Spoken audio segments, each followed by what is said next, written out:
नमस्कार। होलिका दहन की, होलिका पर्व की आपको बहुत-बहुत बधाई। इस वीडियो में हम 3-4 बातों का उल्लेख करेंगे। सबसे पहले हम इस वीडियो में जानेंगे जो होलिका दहन में जो गेहूँ की बाली है, इसको क्यों समर्पित किया जाता है और क्यों इसका महत्व क्या है, ये जानेंगे। दूसरा, इस वीडियो में ये भी जानेंगे कि जो गेहूँ की बाली है, क्या इसको प्रसाद रूप से खा सकते हैं या प्रसाद रूप में किसी को दे सकते हैं, ये विषय भी स्पष्ट करेंगे।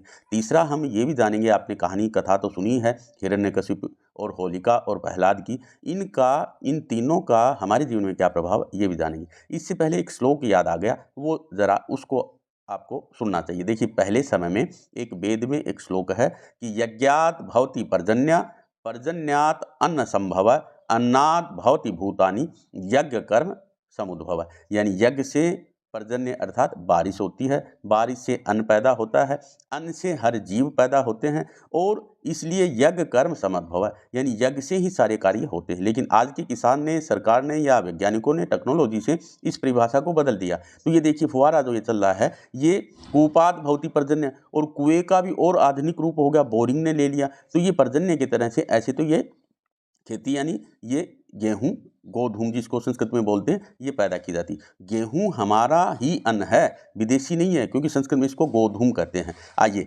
अब बात करते हैं कि इस बार आप होलिका दहन में बाल लेकर जाएं तो एक तो ये पूरा आप इसको तोड़ करके न ले जाएं, इसको पूरा जो है ना, इस पेड़ को नीचे जड़ से उखाड़ कर ले जाएं और कोई डंडे आदि से बांध लें, ताकि होली की जल बहुत तेज होती है और इसको सेके, और कुछ भाग होली को समर्पित कर दें। होली को समर्पित करने के पीछे भाव ये रखें कि जो भी नया अन्न है, इसका एक तरह से, हे भगवान, मैं आपको भोग लगा रहा हूँ, और जो बचा हुआ अवशेष है वो घर में ला करके इसको आप प्रसाद रूप में दे सकते हैं। क्योंकि ये जो बाली है, इसकी जो ये रोवे हैं, ये तो जल जाते हैं, और ये जो अध पका हुआ जो अन्न है, इसमें दाना है गेहूं का, ये खाने से, चाहे गेहूं हो, चना हो, जो भी आप लेकर के जाएं, ये खाने से आयुर्वेद में स्वास्थ्य के लिए ये बहुत लाभदायक बताया। इसलिए इसको प्रसाद रूप में अन्य सदस्यों को जरूर दे सकते हैं और प्रसाद रूप में ग्रहण कर लेना चाहिए। अब बात करते हैं हिरण्यकशिपु और प्रहलाद और उनकी बहन होलिका। तो अगर होलिका जो इनकी बहन है, ये इनको एक वरदान था कि इनको एक तरह की एक विशेष चद्दर का मतलब ये समझ लो कि अग्निरोधक कवच इनको मिला हुआ था, जिससे ये अग्नि में जल नहीं सकती थी, लेकिन फिर भी ये अग्नि में जली। उधर जो हिरण्यकशिपु, यानी हिरण्यकशिपु, अगर इसका शब्द का अर्थ जाने तो हिरण्य नाम है सोने का, कशिपु मतलब सिंहासन, सोने का सिंहासन वाला। तो यहाँ भाव ये है कि उसका, हिरण्यकशिपु का, पूरे ब्रह्मांड पे राज था, यानी कि वो भौतिक सुख सुविधा में बहुत धनी था। सोने का सिंहासन का मतलब उसके पास भौतिक संसाधन बहुत ज़्यादा थे और राक्षस प्रवृत्ति का था, और अपने आप को ही सर्वे सर्वा मानता था, भगवान की सत्ता को वो नहीं मानता था। तो पहले उसने ब्रह्मा जी से वरदान लिया। वरदान रूप में क्या मांगा कि भगवान मुझे अमर होने का वरदान दो। ब्रह्मा जी ने कहा, भाई अमर होने का वरदान तो नहीं दे सकता हूँ, जो इस पृथ्वी पे आता है वो जन्म लेता है, उसको जाना तो पड़ता है, तो और कुछ मांग सकते हो। तो उन्होंने वरदान में क्या मांगा कि मुझे ऐसा वर दे दो कि मैं न घर में मरूं, न घर के बाहर मरूं, न दिन में मरूं, न रात में मरूं, न शस्त्र से मरूं, न अस्त्र से मरूं, न नर से मरूं, न किसी पशु से मरूं, न धरती पे मरूं, न जल पे मरूं, न आकाश में मरूं। यानी उसने अपना पूरा सुरक्षा का पूरा प्रबंध कर लिया था। ब्रह्मा जी ने वरदान उसको दे दिया था। तो वो अब समझने लगा अपनी सत्ता में कि मुझे मारने वाला कोई नहीं। सत्ता का उसको मद हो गया था, यानी कि उसको इतना घमंड हो गया था, वो भगवान को भी कुछ नहीं मानता था। तो उसको 4 पुत्र भगवान ने पैदा किए। पहले पुत्र का नाम था प्रहलाद। प्रहलाद नहीं है ये प्रहलाद है। प्र उपसर्ग आह्लाद, प्रह यानी विशेष प्रकार से, प्र उपसर्ग लगा हुआ, यानी विशेष प्रकार से, आह्लाद यानी आनंद। दूसरा था अनुल्लाद, और तीसरा था आह्लाद, और चौथा था ल्हाद। यानी कि ये 4 पुत्र थे। तो प्रहलाद भगवान का बहुत भक्त था, और बचपन में तो देखो, एक छोटा बच्चा बचपन में भगवान की भक्ति करता है, इतना बड़ा सत्ताधारी स्वयं उसका पिता और उसकी जो पिता की बहन यानी इसकी भुआ, ये सारे षड्यंत्र में और प्रहलाद के ऊपर नाना तरह की यातना की। लास्ट वाले दिन होलिका ने कहा कि मैं इसको लेकर के अग्नि में प्रवेश कर जाती हूँ, क्योंकि मैं तो जलूंगी नहीं, मेरे पास तो ये विशेष चादर है और ये जल जाएगा। ऐसा ही हुआ। तो उसमें क्या हुआ कि जो होलिका दहन के वक्त आपने देखा होगा ना, एक विशेष बात और मैं आपको बता देता हूँ पहले, फिर बाद में इसको पूरा करेंगे। कि देखो, होली की जो बुजुर्गों ने, संतों ने, साधुओं ने बताया है कि होली की जो अग्नि है, ये अन्य नहीं जाती। यानी 5 अग्नि ऐसी हैं जिनसे और किसी को नुकसान नहीं होता। यानी होली की अग्नि आपने देखा बहुत प्रचंड रूप से जलाते हैं, लेकिन वो अन्य जल करके और कहीं नुकसान नहीं पहुंचाते। कि होली की आग कहीं दूसरी जगह नहीं जाती। दूसरी जो दाह संस्कार मुर्दे की आग है, ये भी किसी और को नुकसान नहीं पहुंचाती। तीसरी कहते हैं जो होक्का पीते हैं ना, होके की आग भी उड़ती नहीं है और ये भी किसी को नुकसान नहीं पहुंचाती। इसी तरीके से हवन कुंड की आग भी बोलते हैं कि जो हवन पूजा आदि किया जाता है, ये आग भी किसी को और अन्य को नुकसान यानी उड़ती नहीं है। तो ये 5 अग्नि ऐसी हैं जो और किसी को नुकसान नहीं पहुंचाती। इसी क्रम में कुम्हार के आभे की आग, यानी कुम्हार जो बर्तन आदि पकाते हैं, हीट भट्टा आदि पकाते हैं, तो भट्ठी आदि की आग भी उड़ती नहीं है, दूसरे को नुकसान नहीं पहुंचाती। ये इस तरीके की पंचाग्नि है। तो ये 5 अग्नि किसी अन्य को किसी भी तरह का नुकसान नहीं पहुंचाते, ऐसे बुजुर्गों का, संतों का, साधुओं का और श्रेष्ठ जनों का कहना है। तो ये होलिका जो बैठ गई और लेकर के प्रहलाद को, और वो चद्र विशेष उसने और रखी थी, लेकिन उस समय ऐसी हवा चली कि वो चद्र तो आ गई प्रहलाद के ऊपर और होलिका जल करके भस्म हो गई। यानी बुराई पे ये अच्छाई की जीत हुई। यानी जिसके पास पूरे संयंत्र हैं, पूरा सुरक्षा कवच है, वो भी अगर भगवान के विरुद्ध है या किसी पर पीड़ा देने के लिए उत्सुक है, तैयार है, दूसरे को पीड़ा पहुंचाना चाहता है, तो वो नष्ट होता ही होता है। और जो बिल्कुल भगवान पे आश्रित है, जिसका मन बच्चे की तरह से है, जो बिल्कुल बाल स्वरूप है, उसको भगवान बचाते ही बचाते हैं। ये इस यानी बुराई पे अच्छाई की जीत होगी।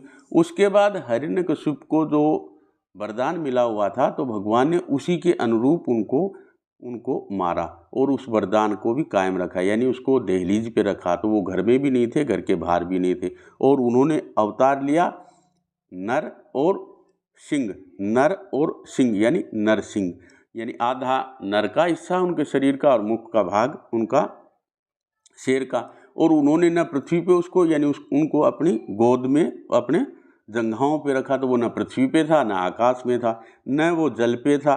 और संध्या का समय लिया गया। संध्या का समय यानी दिन भी नहीं था, रात भी नहीं था, यानी सारे के सारे मिलकर के, और कोई अस्त्र का प्रयोग भी नहीं किया। उन्होंने नाखूनों से उनको चीर करके उनको मार दिया। तो भगवान कहते हैं कि कितना ही बड़ा अत्याचारी अगर कुछ भी सुरक्षा कवच में हो, तो वो हताहत होता ही होता है, नष्ट होता ही होता है। और प्रहलाद यानी जो भक्त होता है, सच्चा होता है, वो सहृदय होता, उसका बचाव होता ही होता। उसका अब हम जानते हैं राशि के अनुसार होलिका में आप कौन सी सामग्री डालें जिससे आपको लाभ हो। देखिए, मेष राशि अगर आपकी है तो आप होलिका के दहन के समय 7 पीस काली मिर्च ले जाएं और वो अपने ऊपर घुमा करके होलिका को अर्पित करें। अगर आपको स्वास्थ्य की परेशानी है, कोई केक राय का दोष है, कोई नेगेटिव ऊर्जा है, कोई नकारात्मक ऊर्जा आपको सता रही है, तो वो होलिका कृपा से जरूर भगवान नृसिंह की कृपा से वो ठीक होंगी और आपको स्वास्थ्य लाभ होगा। वृष राशि जिनकी है, तो आप होली में सफ़ेद चंदन या चंदन की लकड़ी हो तो वो आप ज़रूर अर्पित करें। इससे मानसिक परेशानी हो या मानसिक कोई रोग है या धन आदि की कोई समस्या है या आपस में आपका कोई मनमुटाव है, पति पत्नी के बीच में, परिवार के बीच में कलह का वातावरण है, तो वो ज़रूर दूर होगा। और मिथुन राशि जिनकी है, तो वो कोशिश करें कि इस बार होलिका दहन के अवसर पे और आप ओंगा यानी ओला काटा जिसको बोलते हैं, जिसको चिड़चिड़ा भी बोलते हैं, तो ओला काटा अपामार्ग को आप ले जाएं और अपामार्ग की लकड़ी आप होलिका में समर्पित करें। इससे आपको आर्थिक संकट समाप्त होगा, धन धान्य की बढ़ोतरी होगी।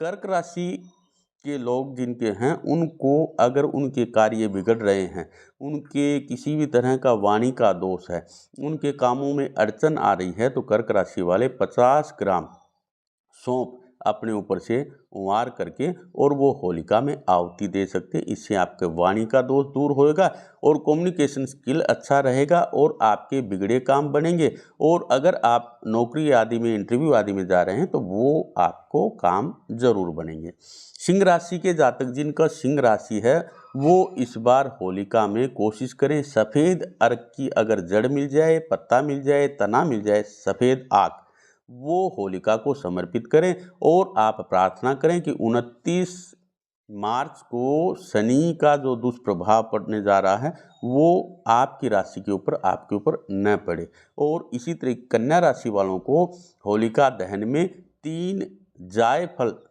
के पीस आप होलिका में डालें। इससे आपको होने वाले बच्चों का कोई संकट हो वो सारा दूर होता है। तुला राशि वालों को 2 हल्दी की गांठ जरूर अर्पित करना चाहिए। इससे आपके कार्य में सफलता मिलेगी और पदोन्नति आपको होगी। और जिनकी धनु राशि है उनको 50 ग्राम काले तिल लेकर के जाएं और होलिका में समर्पित करें। इससे आपको शनि ग्रह जनित पीड़ा से मुक्ति मिलेगी और भी अन्य तरह के कोई परेशानी है, बाधा है और आपके जीवन में अगर बरकत नहीं है वो भी होएगी। अगर मकर राशि आपकी है तो आप कोशिश करें, साढ़े साती का प्रभाव भी है, आप शमी की लकड़ी अगर आपको मिल जाए तो वो घी लगा करके और होलिका को समर्पित करें।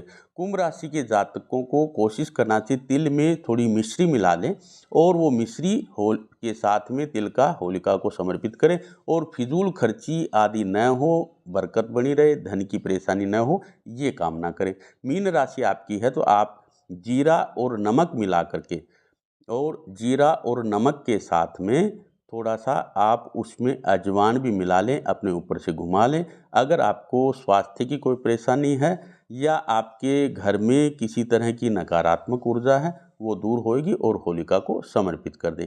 आप ये भावना रखें कि इस बार की होली आपके ऊपर जो भी बुराई हैं वो सब दूर हों, अच्छाइयाँ आपके जीवन में आए, घर में सुख समृद्धि के साथ में आप रहें, घर में किसी तरह का व्यवधान न रहे, घर में हर तरह की सुख समृद्धि आपके घर में रहे। इस तरीके से ये होलिका के उपाय आप करेंगे ज़रूर आपको लाभ होगा। ओम नृसिंहाय नमः, ओम नृसिंहाय नमः, ओम नृसिंहाय नमः।